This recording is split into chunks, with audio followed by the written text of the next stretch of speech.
Olá, minha gente, tudo bom? Como vocês estão? Bom, estamos aqui no canal Que História é Essa? Com a Nani Gomes. Essa é a playlist, então, História da Arte.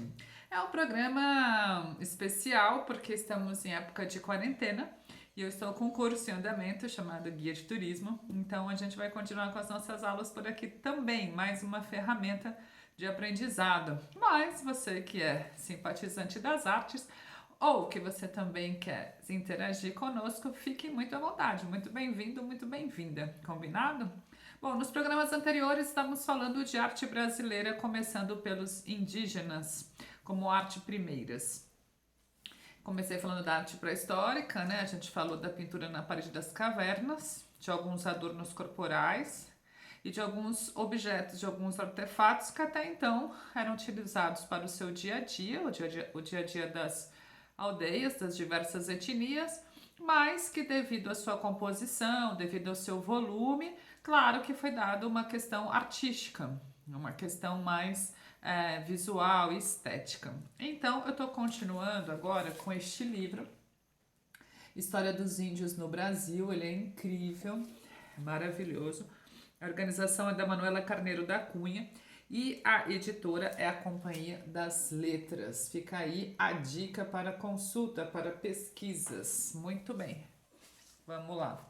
Nesse primeiro momento, eu quero destacar para vocês os objetos. A gente falou de alguns adornos. Aqui atrás tem um material do Brasil mais 500 anos, que foi uma mega exposição nos anos 2000, aqui em São Paulo, no Parque do Ibirapuera, que eu tive a chance de trabalhar justamente nesse módulo que é arqueologia e arte indígena. Pude aprender muito, muito por lá mesmo com os supervisores, que eram arqueólogos e antropólogos lá da USP, do MAI, que é o Museu de Arqueologia e Etnologia de lá. E aí, claro que foi um grande aprendizado, porque a gente vai descobrindo outras tantas possibilidades e feituras da arte indígena ou dessa sociedade indígena, de seus hábitos, costumes e como a gente se relaciona ou não se relaciona, não é? Mas aqui eu estou destacando, então, a partir deste livro, alguns objetos. Esses são raspadores.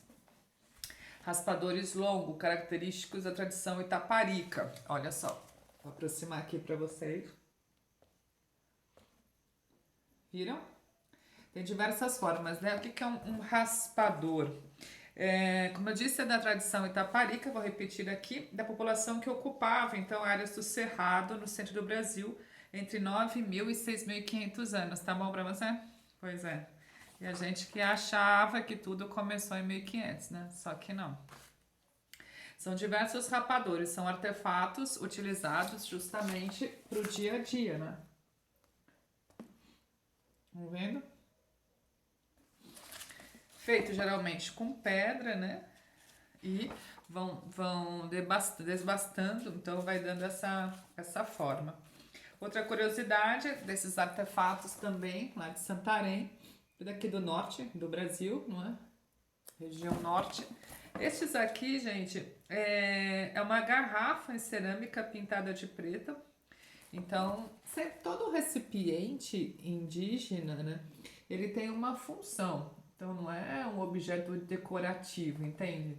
Tem uma função. A gente que usa atualmente peças decorativas, mas sempre tem uma função. Por que que foi feito, de que maneira que foi feito, para que foi feito, não é? A gente vai falar de antropomorfo e zoomorfo. Então, antropomorfo é quando tem a figura humana e zoomorfo é quando tem uma figura, então, um elemento de animal. Olha essa que incrível. Maravilhosa, né? Essa daqui é uma urna funerária com esfinge policromada, lá do Monte Carneiro Rancho, lá em Campo Limpo. Sempre norte, região amazônica, sempre. Mudar o ângulo. Ah. Pois é. Em tempo de quarentena não tem cinegrafista, né? O que vai fazer, né, minha gente? Vamos nós mesmos improvisando. Vai ficar bom. Aqui é uma cerâmica da fase Marajoara. Ai, Marajoaras são incríveis. É uma tanga, gente, uma tanga masculina, porque só os homens usavam tangas masculinas. E a figura principal, né, da aldeia. Aqui eu também tenho uma tanga. Eu não, né? A imagem. Aqui é a feitura de uma tanga, estão vendo? Só que aqui é o que a gente vai chamar de hibridização. Porque ao invés de sementes, o uso aqui foi de miçangas. E de fundo, e também aqui na própria tanga, a gente tem grafismos. Então, grafismo é um conjunto de linhas. Tem grafismos maravilhosos da etnia Cadwell que vale a pena pesquisar. E aí, né, o tear totalmente, obviamente, artesanal, mas sempre trazendo esse conjunto de grafismo que sempre tem um conceito, né? Tem um motivo de ser feito, obviamente. Claro que ritualisticamente falando, a uso masculino porque são os homens que usam, né? Que usavam esses adornos, que usavam essa parte mais colorida. A mulher, ela não aparece muito, a não ser pelos afazeres domésticos. Outra coisa que se estuda bastante são os crânios aqui encontrados, porque a partir dos crânios os arqueólogos vão encontrar os crânios e os etnólogos, o antropólogo, né, vai identificar qual etnia, qual época, qual ano, né, de onde vem e assim por diante. Aqui a gente já viu bastante quando a gente foi ao Itaú Cultural, principalmente lá no Museu da Exposição Brasiliana. Vale a pena, viu, gente? Quando tudo voltar ao normal, quarto e quinto andar no Itaú, que vai contar um pouco dessa história do Brasil pelo olhar do estrangeiro, né? Pelo olhar de quem conquistou. Então, uma passagem, uma imagem da missão, das missões, né? A gente teve as missões holandesas, francesas, jesuíticas, e esses autores, esses pintores que estiveram aqui justamente para retratar. Aqui ele fala muito também da escravização dos indígenas, que perdura com base legal até 1833, é bastante tempo. E em 1850 ainda vendiam índios escravos no Rio de Janeiro e na Amazônia. E a escravidão indígena alcança o século XX. Essa imagem se chama O Caçador de Escravos, uma pintura a óleo do Jean-Baptiste Debré. O Debré foi a pessoa que mais retratou, né? O artista que mais teve a missão de retratar os indígenas, de que maneira que ele retrata, não só os indígenas, o Debré vai retratando, mas também os escravizados, os negros escravizados, vindo do continente africano, mas essa é uma outra história, né? A gente está começando aqui a arte brasileira por meio dos indígenas, por ser o povo, né, que estava aqui, obviamente, quando os portugueses chegaram. Essa é uma imagem para a gente refletir também como esse indígena era visto, né, pelos colonizadores. Estão vendo? Sim, é um cachimbo. Uma imagem insólita, um cachimbo do século XX em forma de botocudo, que é a etnia ainda inspirada nos próprios indígenas, né? Minha gente, é muita coisa. Aí fala de índio escravizado, aqui o que era chamado de índio manso, tá vendo, olha? O que seria um índio manso, né? Aquele que já está totalmente dominado, aquele que já segue hábitos, costumes europeus, na sua vestimenta, no seu ritmo, vai deixando a sua identidade indígena e vai seguindo uma outra. Aqui tem umas imagens incríveis, lá da Toca do Boqueirão, da Pedra Furada, no Piauí. Quem já foi vai rever, quem não foi, vale aí a sugestão no nosso retorno. Eu acho que no nosso retorno a gente vai querer fazer de tudo e mais um pouco, não é, gente? Vai valorizar cada minuto, tudo que a gente não fez até agora, né? Que assim seja. Bom, outra imagem super bacana, também a Toca do Chico do Coelho, Piauí. Você tá vendo que Piauí é o lugar, né? Olha a idade, gente, 8.000 e 7.000 anos. É uma representação sexual com participação de muitas pessoas de ambos os sexos. É isso que você interpretou mesmo. Falei, né, que tinha uma representação do dia a dia, mas uma representação também dos costumes, do que acontecia neste lugar com essas pessoas. Mas é incrível, né, o poder de representação, de inserção, de pigmentos, de tinta. Essa, como acabei de mostrar, é a Toca da Entrada do Pajeú. E tem até uma música do Luiz Gonzaga, que é do Pajeú, pinturas com a idade de 12.000 anos e representações de veados, emas e seres humanos, ó.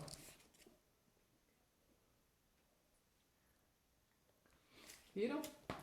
Muito bem. Essa também é maravilhosa. A Toca do Buraco, do Pajeú, Piauí. Aqui são representações, traçados geométricos gravados na rocha. Olha.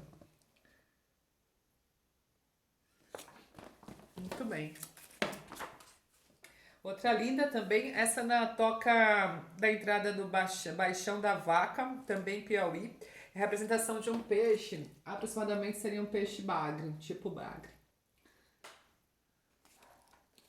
Olha aqui essa outra, essas outras maravilhosas. Esse livro é incrível, viu, gente? Quem se interessar, quiser saber mais da questão indígena, a história dos índios aqui no Brasil. Aqui é a toca da Gameleirinha, Piauí, traçados geométricos. E a de baixo é a toca do Baixão das Europas, também Piauí. Pinturas com a idade de entre 7 e 6 mil anos. Cena de caça ao veado, também com figuras humanas. Aqui já é uma situação da gente já observar esse indígena não mais, né, na sua origem, não mais, o que a gente chamaria de aculturação. Então, o que seria aculturação? A aculturação é quando a gente tem uma mistura de culturas. E, ao mesmo tempo, a aculturação é uma ausência de culturas. Eu tenho tanta mistura, que eu já não sei mais qual é a minha. É muito propício aqui em São Paulo, né? A gente tem tanta gente vindo de tantos lugares e a gente não sabe mais quem é quem, né? De onde você veio. Ou, ao mesmo tempo, o que aqui em São Paulo caracterizaria como a nossa questão cultural? Fica aí também uma pergunta, uma reflexão. Estão vendo? Os dois agora? Fica aí uma reflexão, né? Qual é a cultura de São Paulo? O que nos identifica? Antigamente a gente tinha a questão do café, né? Que a gente falava assim, São Paulo, os cafeeiros, né? Mas e Minas, lembra? Café com leite, mas e aí, né? Qual que é a nossa cultura paulistana? Olha, outro tear para fabricação de tangas. Tear de cintura, com instrumental de canas. Olha, muito legal, madeiras diversas. Aqui a etnia é Kaxinawa. Que a gente, né, aqui em São Paulo, a gente tem muito costumeiramente, a gente conhece os Guarani. Mas quando a gente começa a estudar e ver a abrangência de etnias, olha só, as próximas que eu vou mostrar os retratos de homens matiz e de mulheres matiz. Queenie e Tumi, e Shono e Dani. Ó. Aqui ainda com os seus traços étnicos e com os seus costumes, né? Sem aquela figura anterior que a gente viu, falando de aculturação. Olha, uma casa poderia ser uma casa de reza. Estão vendo? Eu já visitei aqui em São Paulo, capital, Morro da Saudade, que é a etnia dos Guarani. E eles têm uma casa de reza parecida com essa também, né? A gente não pode entrar a qualquer momento. É uma casa para reuniões, uma casa para ritos, vários acontecimentos ali.